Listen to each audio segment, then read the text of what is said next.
본인이 나는 마약을 한 적이 한 번도 없다 이렇게 생각하는데 마약을 나도 모르게 해봤을 수 있어요. 특히 산모분들 같은 경우는 그 무통주사라고 불리는 거에 펜타닐이 들어갑니다.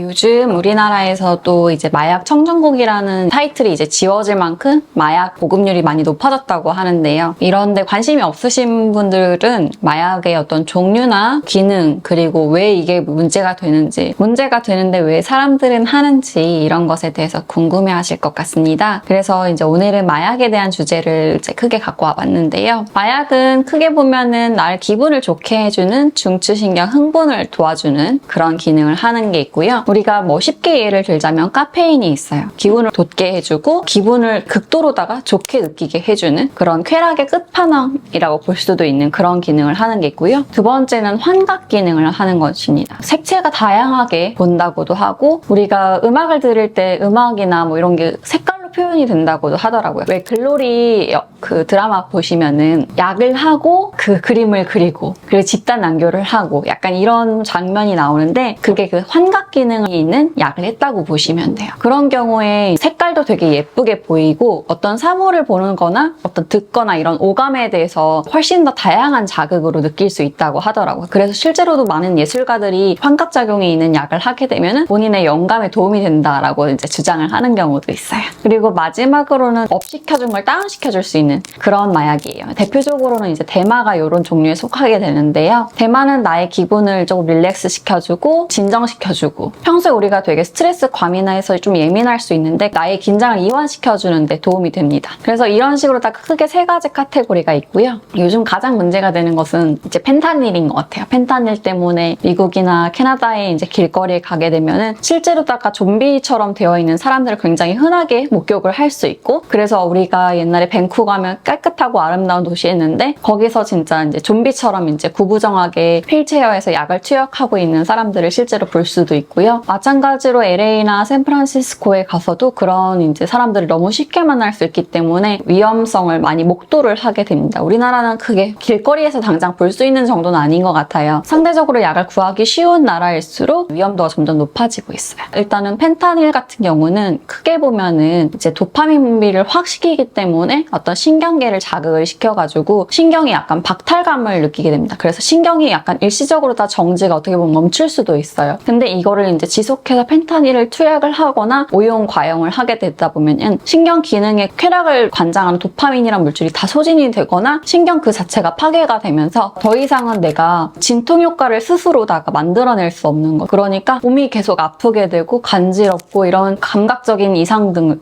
이제 겪게 됩니다. 그런 감각적인 이상에 더불어서 근육이 뻣뻣해진다든지 그러면서 이제 좀비화가 되는 그런 기능도 하게 돼요. 이제 마약의 기원을 예전부터 이제 돌아가게 되면은 처음에 이제 가장 먼저 이제 자연 상태에서 추출할 수 있었던 거는 양귀비와 양귀비에서 정제한 아편입니다. 그리고 두 번째는 이제 대마예요. 대마는 이제 3배 종류의 이파리인데요. 이파리를 그냥 말려서 담배처럼 피우던지 태우던지 하면은 자연스럽게 우리가 생각하는 약간 대마의 기능을 이제 주게 됩니다. 그래서 요게 두 가지가 어떻게 보면은 자연적인 천연 마약이라고 볼 수 있고 그리고 마지막으로 어떤 환각 기능을 주는 그런 마약들은 화합물로다가 정제를 해야 되기 때문에 현대사회에 들어서나 좀 나온 걸로 알고 있어요. 아편이 이제 처음에는 진통 효과로다가 많이 알려지게 되었지만 이제 서양 문명에서 이제 중국을 이제 지배를 하려고 할 때 일부러 아편을 수출을 하면서 아편으로 약간 자국민들을 무력화시키고 그리고 아편을 유통을 하면서 엄청나게 떼돈을 버는 이제 세력도 있었고 그러면서 어떻게 보면 중국을 노예화시킨 그런 기능을 했는데요. 지금 펜타닐은 사실상은 이제 대부분 북한에서 제조를 하고 있고 이제 의료용 펜타닐과 같이 이제 고순도로다가 정제를 하지 않은 상태이기 때문에 불순물로 인한 부작용도 당연히 있을 거고요. 펜타닐이 흔해지게 된 계기는 래퍼들이 한창 힙하게 이제 언더그라운드에서 많이 했다고도 하는데요. 그리고 펜타닐 패치 같은 경우도 좀 과하게 처방을 하는 그런 병원들이 이제 리스트로다가 떠돌게 되면서 젊은 청소년들이 이제 이 힙하다고 생각을 하고 펜타닐을 조금 접근을 했던 이제 그런 케이스들이 있었던 것 같아요. 미국 영화 많이 보시게 되면 흰 가루를 이렇게 딱 흡입을 하게 되는 그런 게 있는데요. 코카인 계열의 마약도 마찬가지로 마찬가지로 코로 흡입을 하게 되면 뭐든지 조금 빨리 전신 흡수가 되거든요. 그러면서 순간적으로다가 확 흥분을 하게 됐고, 이거는 또 그 지속 시간이 그렇게 길지가 않아요. 좀 짧고 굵게 어떻게 보면은 이제 기분을 좋게 만드는 그런 거라고 보는데, 이제 그만큼 조금 어떻게 보면 의존성이나 쾌락의 그런 정도도 높은 편이어서 이것도 되게 중독이 되게 쉬운 편입니다. 대마를 하게 되면은 이제 기분이 좋아지고 축 늘어지고, 이제 너무 기분이 좋으니까 막 소리를 질러도 보통은 다른 사람한테 해가 되면 어떡하지? 근데 날 이상하게 보면 어떡하지? 이렇게 생각하는데 그냥 행복한 거예요. 그냥 행복하고 나 쉬는 거예요, 그냥. 그러다 보니까 조금 스트레스가 많은 현대사회에서는 이제 그 마리화나를 어떻게 보면 추구할 수밖에 없는 분위기도 이제 생기기는 할 것 같아요. 그러고 나서 보니까 이 대마에 대해서 조금 더 자세하게 사람들이 연구를 하기 시작했어요. 근데 대마는 크게 보면 성분으로 보면 두 가지로 나눌 수 있습니다. 테트라하이드로 카나비놀과 카나비놀 그 자체 이렇게 두 가지로 보게 됩니다. 근데 테트라하이드로 카나비놀이라는 게 우리가 알고 있는 대마의 조금 안 좋은 이제 부분이에요. 이제 좀 환각 증세도 살짝 있고 이제 조금 이제 사람을 중독시키게 만들고 이런 기능을 하는 거고, 카나비놀은 약간 조금 더 우리가 생각하는 치료용 대마에 가깝습니다. 실제로 우리나라에서도 의료용 대마를 약간 수입해서 쓸 수도 있는데 그거는 전부 다 카나비놀 성분이에요.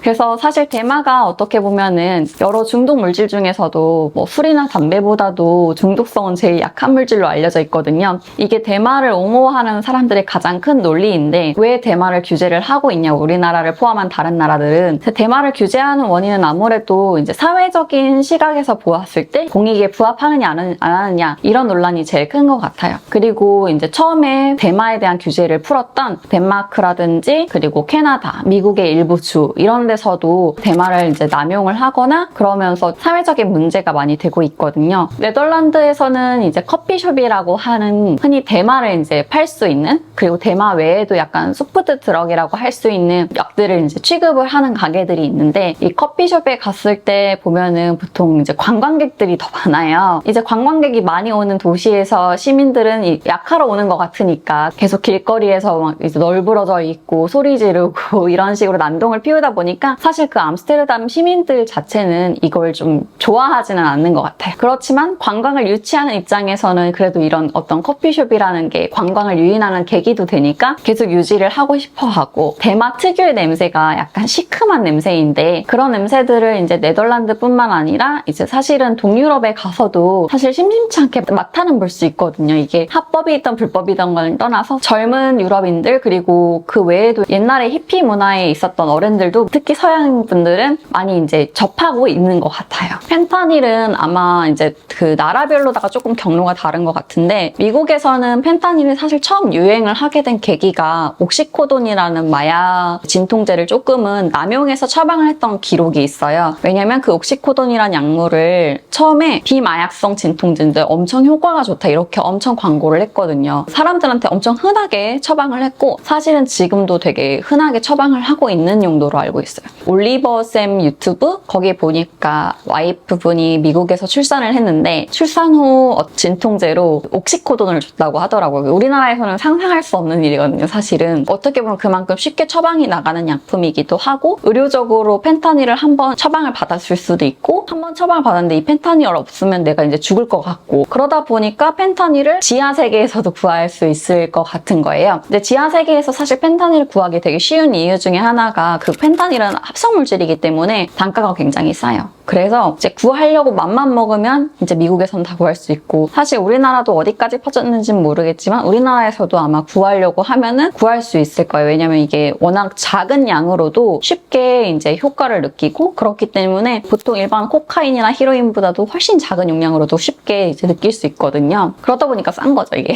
싸니까 더 많이 구할 수 있게 되고, 이제 신경계가 이게 다 폐기가 된다 그랬잖아요. 그러다 보니까 이제 점점 더 그것에 매달리게 되고, 그게 없으면 정상생활을 할 수가 없고, 이런 약간 악순환으로 점점 들어가는 것 같아요. 본인이 나는 마약을 한 적이 한 번도 없다 이렇게 생각하는데, 마약을 나도 모르게 해봤을 수 있어요. 저는 한 번도 한 적이 없는데요. 특히 산모분들 같은 경우는 그 무통주사라고 불리는 거에 펜타닐이 들어갑니다. 그리고 두 번째는 우리 다이어트 약으로 불리는 그 나비 모양 약 있잖아요. 디에타민 성분인데 그게 굉장히 강력한 각성제예요. 그래서 그것도 어떻게 보면 우리나라에서는 마약류로 이제 분류가 되기는 하고요. 이제 콘서타정이라고 하는 ADHD 치료제가 있어요. 그것도 추출 성분이 이제 각성제 계열인데 이것도 마약에 속하게 됩니다. 근데 이런 것들은 사실은 치료용이면서 의료용으로다가 이제 정제가 엄청 되었고 그렇기 때문에 일반 불법적으로 유통되는 마약에 비할 바는 아니지만 이런 것도 어떻게 보면 마약은 마약이긴 해요. 그리고 마약을 분류하는 방법은 되게 여러 가지가 있는데 이제 식약처에서 의약품적인 측면에서 봤을 때 마약인 것이 있고 그리고 범죄적인 측면까지 이제 고려를 한 남용의 우려가 되는 것들을 총칭해서 마약이라고 할 수도 있는데 이제 그냥 범용적으로 국제적으로는 마약을 한다. 말 그대로 doing drug이라고 하는데 내가 뭔가 정신 상태에 영향을 주고 중독이 될 수 있고 남용을 할 수 있는 것들을 다 총칭해서 그냥 마약을 한다라고 보기도 해요. 근데 마약은 케미컬 그 자체로다가 보통은 요즘에 나오기 때문에 이 양을 본인이 뭐 1ml인지 2ml인지 실제로 그람 수도 잴 수도 없고 그 안에 농도를 스스로 막 측정을 할 수가 없잖아요. 점점 오용과 남용을 막 반복을 하게 되게 됩니다. 신경이 망가진다고 하셨는데 네. 그게 망가지면 뭐 어떻게 되는 거예요? 뭐 바보가 되나요? 어떻게 보면 바보가 될 수도 있어요. 실제로다가 언어장애를 겪을 수도 있고 종류에 따라서 겪는 부작용은 다 다를 수도 있는데 간단하게는 변비부터 있을 수 있고요. 그리고 신경계가 파괴되는 가장 대표적인 마약이 이제 펜타닐인데 그 펜타닐을 한 번 하게 되면은 이제 신경에서 분비되는 물질을 다 한 번에 소진시켜 버려요. 그러면은 이제 일상생활을 하는데 나와야 될 신경 전달 물질이 안 나오기 시작해요. 그러면 신경이 그냥 일을 못 하는 거예요. 긁는 거 많이 보시잖아요. 신경이 일을 못 하다 보니까 근육도 일을 못하는 거예요. 근육이 일을 못하니까 좀비화가 되는 거고요. 그러면서 이제 점점 일상생활이 아예 불가능해지는 거죠. 그 약사님 약국에도 마약이 있지 않나요? 마약류가 저희도 있기는 있는데 보통 이제 그 아까 말씀드린 그 디에타민 정도의 식욕 억제제 만 있고요. 펜타닐로다가 사실 취급하는 패치가 뒤로제식 패치라는 게 있기는 있는데 저희는 취급을 하지 않아요. 관리를 그만큼 더 타이트하게 해야 되는데 물론 지금도 관리를 열심히 하고 있지만 혹시나 모를 사고가 무서워서 저는 아예 취급하는 게 두렵더라고요. 그 의료인 중에서도 네. 그런 유혹에 넘어가서 좀 이렇게 안 좋게 되는 사례들이 있나요? 최근에 뉴스에서 셀프 처방으로다가 2만 정을 넘게 복용을 했다라는 기사를 본 것도 있고 왜 프로포폴 이제 환자한테 쓰고 나서 남는 거 모아가지고 자가 투여했다는 의사의 글도 본 것 같아요. 최근 한창 이제 뉴스가 됐던 롤스로이스남 네. 아시죠? 네. 그 롤스로이스남 나왔던 병원. 그 병원에서는 뭐 그 의사는 자체는 문제가 없겠지만 어떻게 보면 약간 남용을 방조했던 의료진이 아닐까 이런 추측도 있고요. 그래서 사실 의료인에게는 되게 큰 유혹일 수도 있을 것 같아요. 대마 키우는 사람들도 있고 양귀비 키우는 사람들도 있잖아요. 그 키우는 거 자체도 불법이죠. 네. 약용 식초로다가 허가받은 밭에서는 키울 수 있거든요. 그래서 저희 학교 약대에서도 양귀비 밭이 있었던 것 같아요. 대마밭도 있었던 것 같고 이제 그런 거는 이제 연구 목적으로다가 쓰는 거니까 허가받고 관리하면서 하는 건데 그리고 옛날에 강원도 삼척이 대마밭 성지였대요.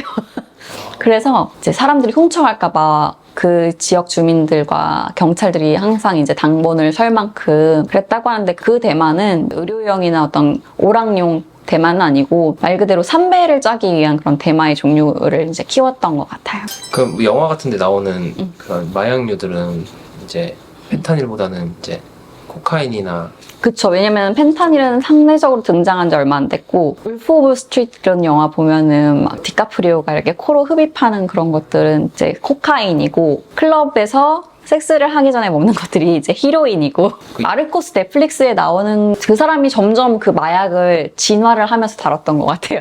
처음에 제일 순한 맛으로 접근을 했다가 점점 센 마약류가 이제 보급이 되면서 아마 암페타민도 손대고 했던 것 같고 수리남도 어떤 거는 신의 선물이고 이런 식으로 자기가 마약을 분류를 하잖아요. 황정민 캐릭터가 이제 옛날에는 중남미에서 많이 재배를 했던 거죠. 또 화학 실험 같은 걸 하면서 만들던데 약사님도 할 수 있는 거예요? 교과서에 이거 이렇게 있으니까 조심해라 라고 하는 게 있는데 그 대표적인 예가 콧물 감기 약으로다가 먹는 슈도에페드린이라는 성분이 있어요. 근데 이거를 잘 정제를 하면은 마약이 돼요. 설명서에 보면 한외 마약이라고 있거든요. 지금 되게 다들 흔하게 먹는 콧물약 감기약인데 엄청 대량을 구매를 해가지고 실험실에서 잘 정제를 하면 마약이 될 수도 있습니다. 실제로 제가 아는 케이스 중에서 모 대학의 연구원생이 그거를 해가지고 마약법으로 잡혀간 예가 있어요. 그래서 감기약을 약국에서 팔 때도 30상자, 40상자 달라고 하면 안 줘요. 왜냐면은 원하지 않는 용도로 다 쓰일 수 있기 때문에 3꽉 이상은 주려고 하지 않거든요. 저희 약국 같은 경우는. 상비약이라고 하더라도 한두 꽉만 팔거나 자체적으로 필터링을 하는 거죠.